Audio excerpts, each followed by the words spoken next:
Lapit ko nang tanggapin na hindi ako magaling. Walang espesyal sa akin. Walang kamamanghaan o kagigiliwan. Hindi ako tulad ng iba na mahusay sa kwentahan o sa kwentuhan. Parehong kaliwa ang paa, hindi kasundo ang musika. Karaniwan lang, nandito para itanghod ang mga mata, para pumalakpak sa iba. Hindi ko kailanman naranasang maging bida o una. Lagi lang suporta. Laging kailangan magpakilala. Ako si ganito, kasama lang ni ano.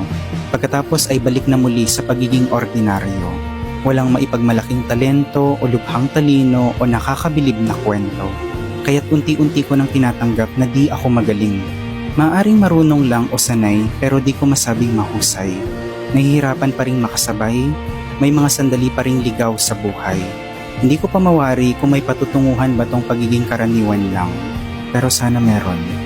Sana kahit papano, di ako isang tabi na lang ng mundo.